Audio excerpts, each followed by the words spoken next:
Kristin Graziano has many years of experience in law enforcement, particularly here in Charleston County. Now, she wants to lead Charleston County as its next sheriff. I sit down one-on-one with Kristin for this edition of Quintin's Close-Ups. And if you haven't already, subscribe to my YouTube channel and download my free Quintin's Close-Ups app in your Apple or Google Play stores. Kristin Graziano, welcome to Quintin's Close-Ups. Perfect. Perfect.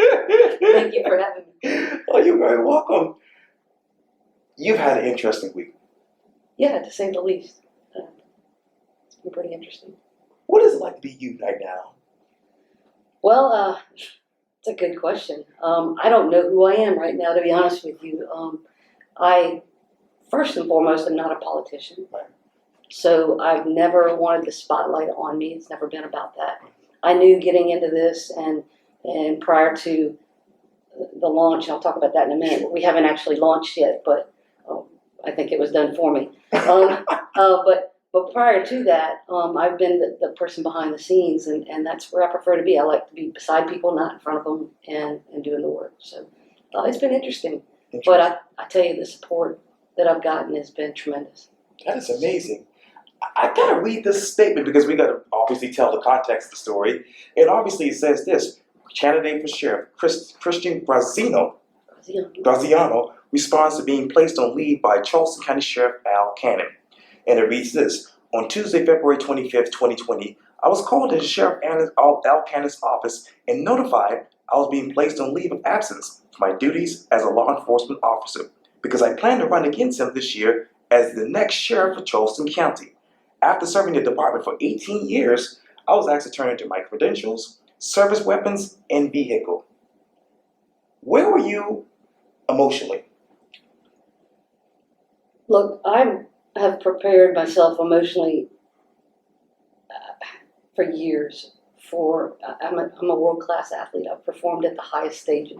So the mental preparation for me is rehearsed daily for what I do. So emotionally, this wasn't an emotional thing for me. It was an emotional decision perhaps for him, but it wasn't an emotional thing for me.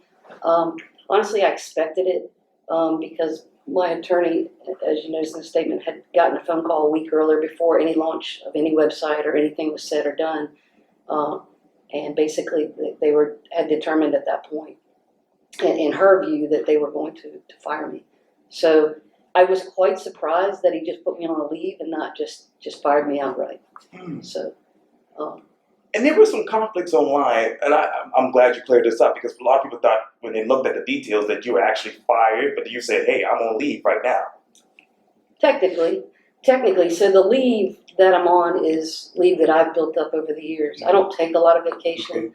I accrue a lot at a pretty high rate. So I don't take a lot, and I've been saving up.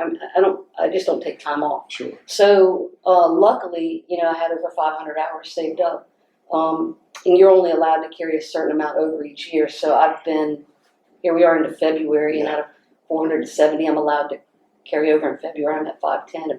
So that gives you any indication of my commitment. But so because of that, I was concerned a week ago that I was going to lose that too, what I'd already earned,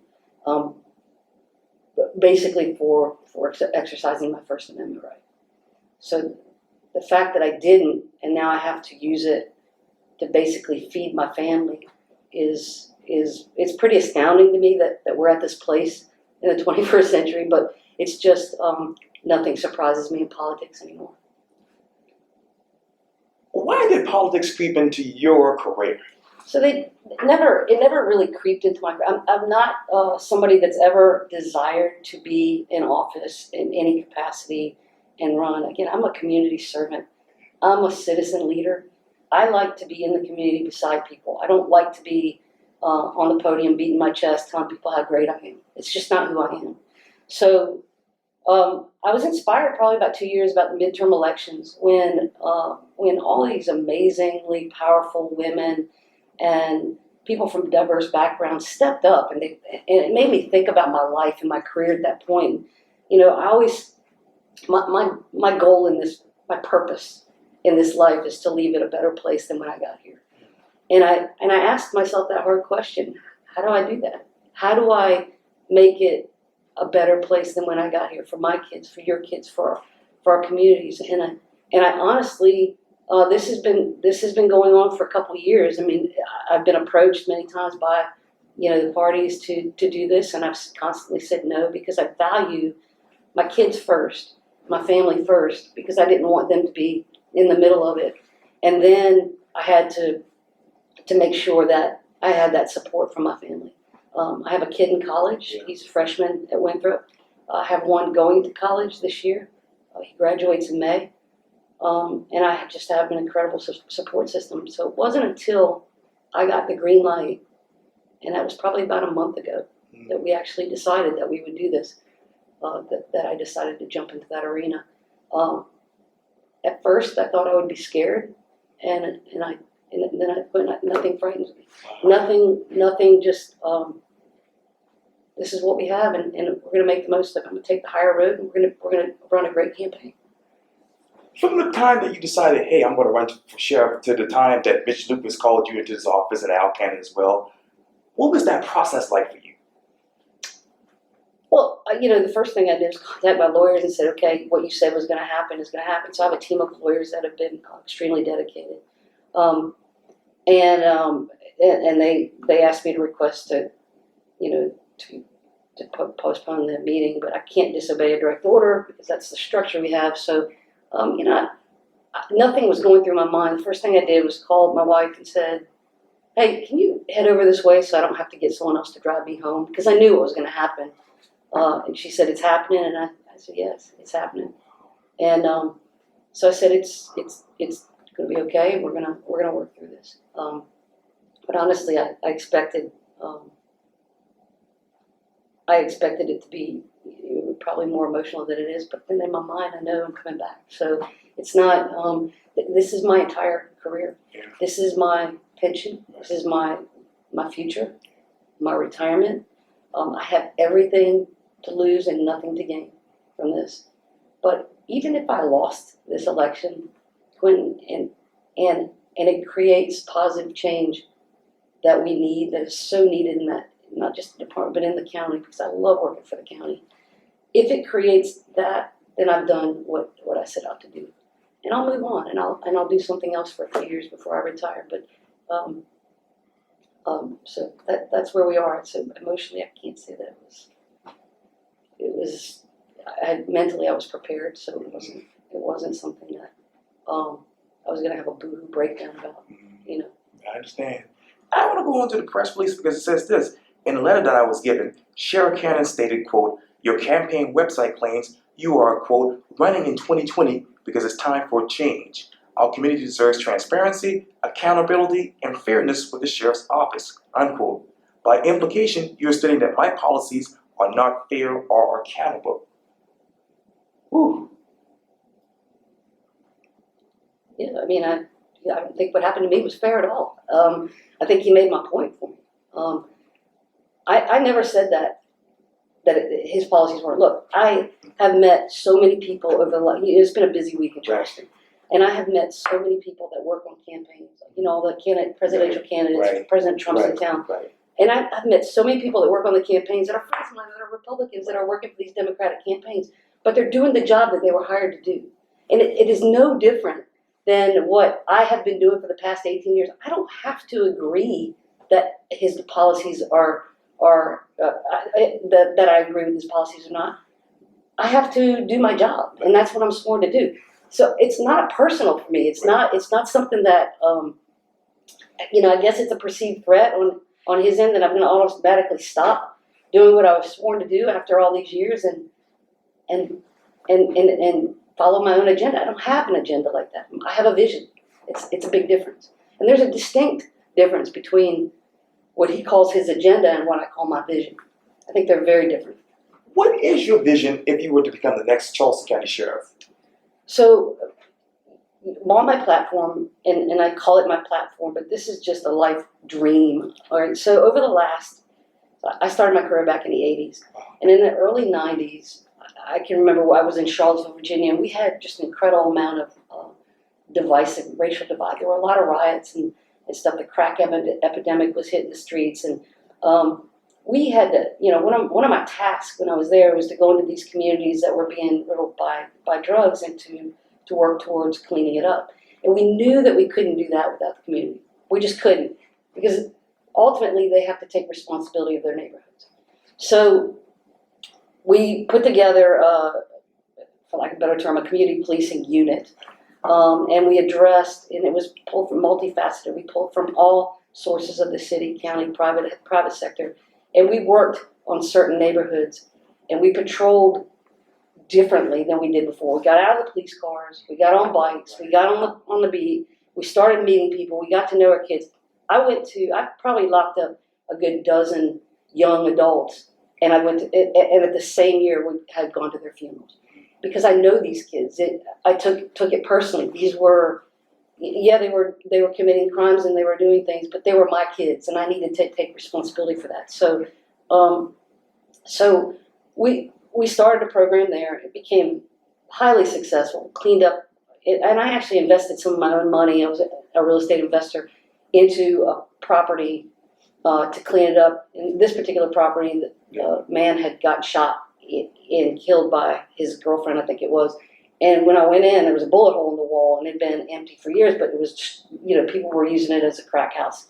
So I bought it. And first I called the owner, and he goes, "Are you serious? You want this?" And I said, "Yeah, I'm going to turn this around." And so I bought the house. And over the course of the next 6 months, slowly started making improvements.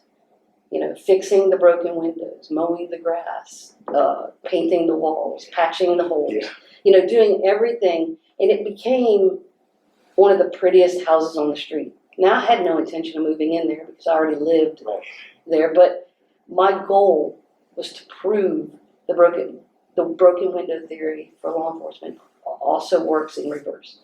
So let me tell you just a quick story of how that worked.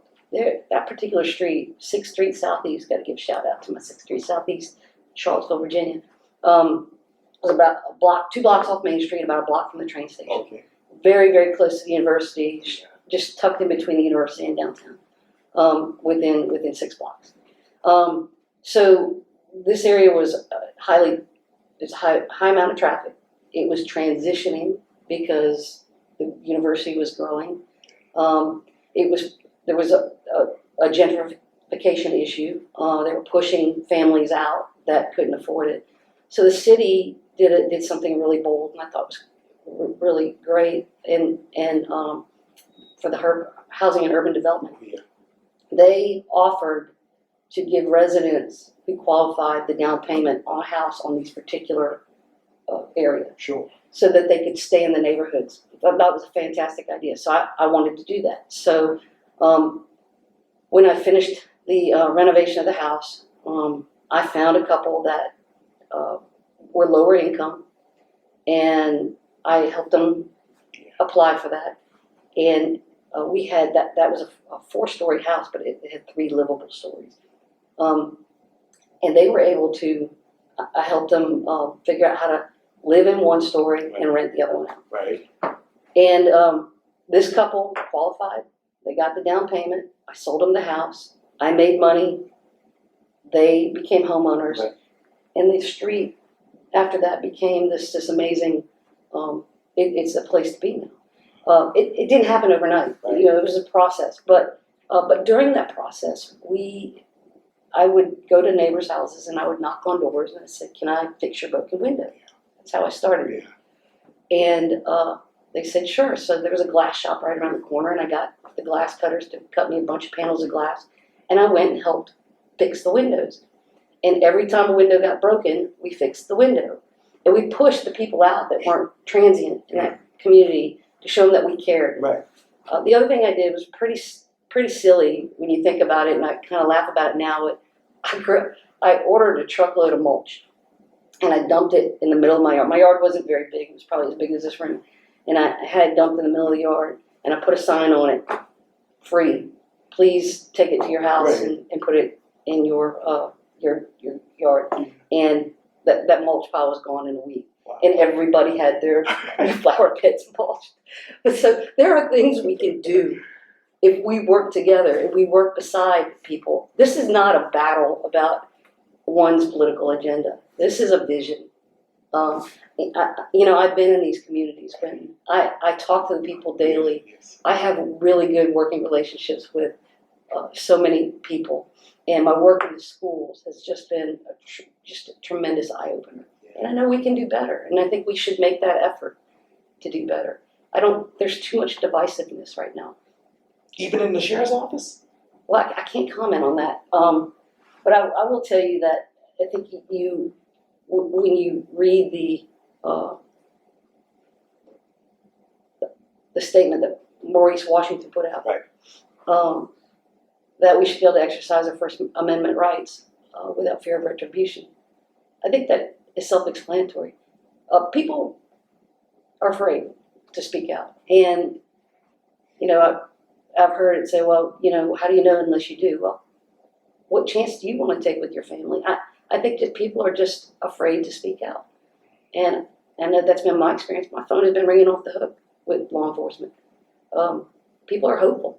Hopeful. And I want to go back to what you said also. Well, in this particular press release, it reads this.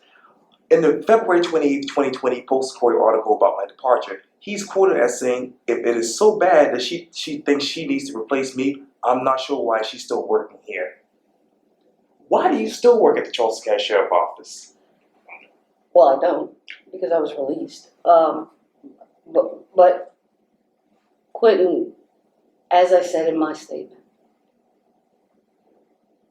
I don't think anybody, any of our citizens in Charleston County, when there's danger and there's an issue or there's a problem and they're scared that they call the police and they need help. I don't think anybody wants an officer who says, no, I'm good. I don't want to deal with this anymore. I'm done. I'm going to go the other way. It's not my DNA. It's not my personality to cut and run. I won't do it. I never have. I've never quit in my life, and I'm not going to start now. But what I will do is speak up for those that won't and that can, and I will do whatever it takes to improve those conditions. Again, if I lose, changes will come. I know they will as a result of what has happened. So maybe it's opened some people's eyes, and maybe it'll bring more transparency to the agency. I don't know, but I'm not. I don't hate working for the citizens. Right. I don't hate working for the sheriff's office. Right. I don't hate my job. Right. I love my job. It's very fulfilling. I just think we can do better. So I don't know that I ever said it was so bad that I would just leave. That was absurd to even think that. What will you do better if you become sheriff? So my vision is to mend and heal our community once again with law enforcement. So what we went through with Mother Emanuel and the perception that this is going to be a race, an issue of race. And I was probably just speechless and utterly impressed at how our community responded to that. It's so proud at that point that despite our differences, we can still get together, sit at the table, and hammer out, our visions and what we think is best for the community. So what would I do differently? I would bring the community back into what we do. They need a seat at the table. I've said that many times. They deserve a seat at the table. I would. It's interesting that the city police had an audit done, and as well as North Charleston. Right. Charleston County didn't, because the elected officials don't have to succumb to that. I would want that. That's something that I think it's a report card. If we don't know how we're doing and how we're measuring up in our community, how are we going to improve it? How are we going to change what we're doing? So without that information from unbiased eyes, just an examination of how we do things would help tremendously, I think. And I don't think there should be anything to hide. If we make mistakes, we own it, we fix it, and we move on. We work together to correct what needs to be corrected. Who else would you bring to the table as far as helping better the sheriff's office and the community? So it's a combination. So when I say community, I'm talking about community leaders. I have worked with Cajun. Right. I at first felt like I was being attacked, and I think I told you that before. Right. But when I really thought about it, and the more I got to know those leaders in those communities, and the more they pointed out, our faults, the more it opened my eyes. It just brought to light that we are sometimes our own worst enemy. We don't like to admit when we're wrong because we're not supposed to be wrong. And we're supposed to be human, and you get penalized for being wrong as a law enforcement officer.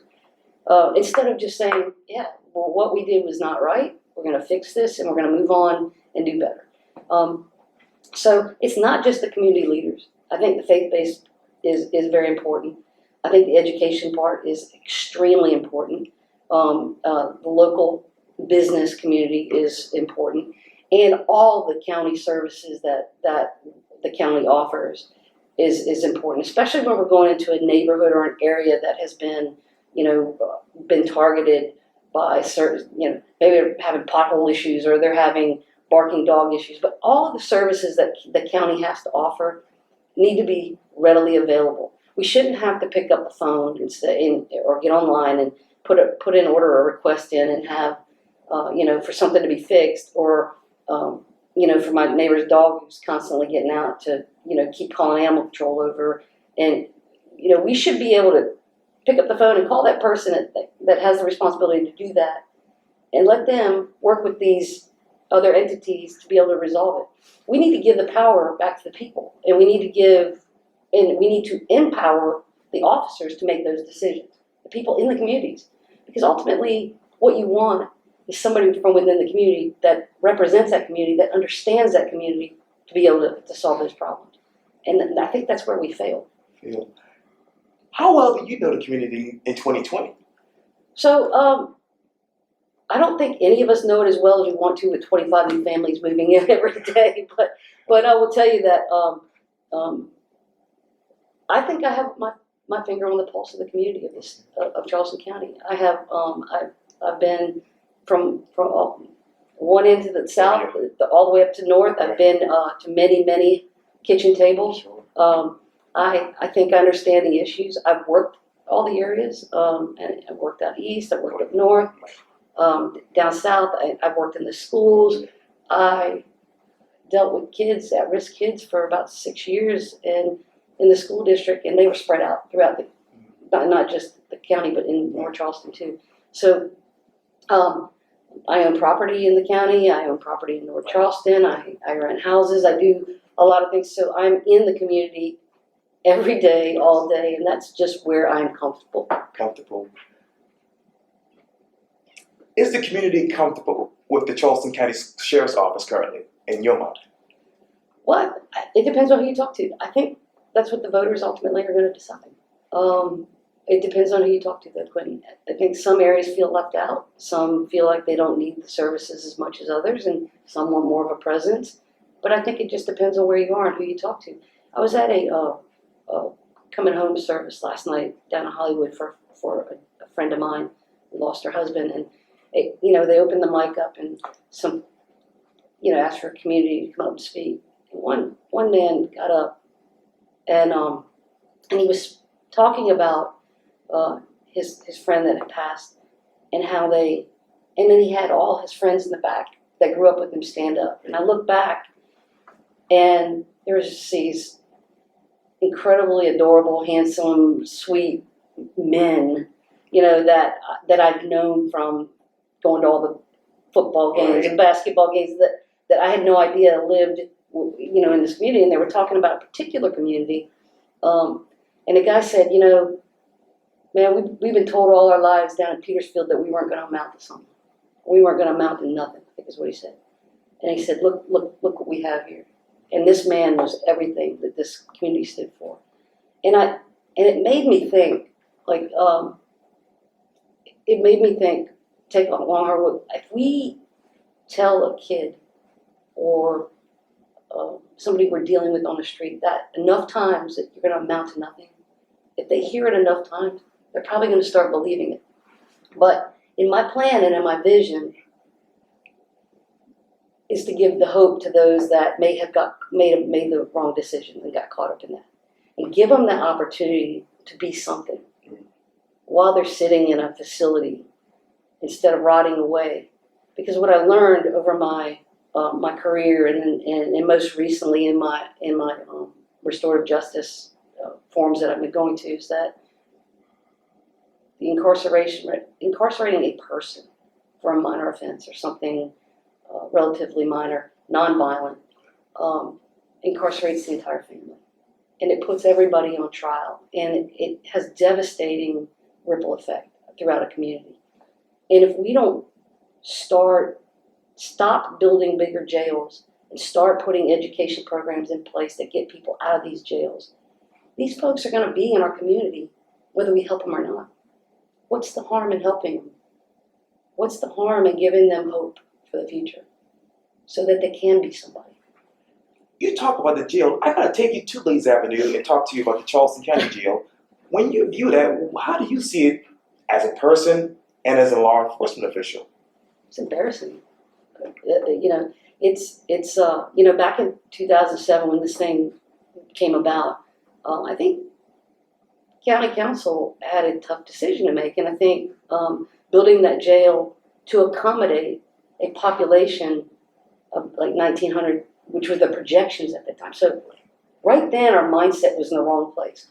The projections were to fill that by 2025. It was going to carry us to 2025 because by 2025 we'd have to make a decision whether to add on or go somewhere else. Sure. So when I see that, when that was coming about, I knew it was the wrong decision. And I understand there was a lot of overcrowding and the conditions were horrible. But there were things that could have been done, and they were eventually done within the next 2 years to get people out. So right now our population is at 57% at the jail. It's consistently at about 1,000, 1,100 people. Consistently. And that's 57%. So we're still not even close. We've come down as far as incarceration. But that's because the courts have stepped up and they're putting things in place. And my friend Ben Pogue, who's running for solicitor, and I have spoken about this. Having a process or having something available to the people in the jail so that they have a way not to come back, reducing recidivism. So there is a very successful program in Connecticut, and it has come to South Carolina. It's in 2 prisons in South Carolina. And this program does just that. So Southeastern Technical College, I think is what it is, up in Dillon County. It's a little college up in Podunk. I spoke to the president there. They have doubled their enrollment in a year because they're offering these programs. Mind you, these are prison programs, so people are there for a longer period of time. People that come into Charleston County Jail are not there for up to a year. They're there as it's a temporary move until they get placed where they're going. Yeah. But their target is individuals between the ages of 18 and 20. Theirs is 25. I say 27 because your brain's still growing. And we still have the ability to affect positive change. So this programs that he was telling me about, I said, I have shorter term issues. I have kids that come in here that don't have any education. They've quit school. They've done whatever. They resorted to whatever they resorted to put them here. So I'm not going to have them for a long time. How do I structure something that meets their needs, gets them where they need to go, and restores some sort of dignity back in that person? And he said, well, we developed those tracks for depending on how long they're there, and these guys are going to school a lot more longer than I ever did. They're going from 7 a.m. to 8 p.m., 9 p.m. at night, and they're consistently going to these programs, and they're staying busy. So in the 2 years, in a year, the last year in the 2 jails or 2 prisons in South Carolina, they've had 1 fight. And what that program does is it redesigns their area to make it more conducive for learning. Could you go into a jail and lay in one of those block cells on a hard mattress and focus on studying? It's impossible. So they've focused on the environment and the colors and the furniture and all the things that make it look and feel more of a education setting. And it's essentially a dorm room. It's a dorm pod is the way they explained it. And they're fascinating. And they said actually there was a riot in one of the prisons, and that particular pod, they were up in front of the camera, and the inmates were going, "Hey, we're good. We're gonna lock ourselves in. We're not doing anything. We're just letting you know we're good. We're gonna lock ourselves up in here and don't hurt us." Because they didn't want to get in trouble and they don't want to lose that opportunity. Right. But the graduation rate is astounding. The programs that they have and the direction they're going, that's the direction we should have been going 10 years ago. And I think that if you're going to put my name on something, put it on a library, put it on a program that gives people back in the community, put it on something that's a little more meaningful and gives people hope. Don't put my name on a jail, because I don't want to be that person that's known for repression. You talk about the vision, obviously, for the Charleston County Sheriff's Office if you become sheriff. If you had a vision board hanging up on this wall, what else would you put on there as far as pictures of what you want to have in your office? It's so colorful, right? First of all, so look, I've said this before, and I'll say it again. It starts inside. We can't just go out to the community and say, "Hey, we're going to be your best friend." We have to start with us. So building that internal culture and creating that internal culture that allows for collaboration, that doesn't penalize, is step one.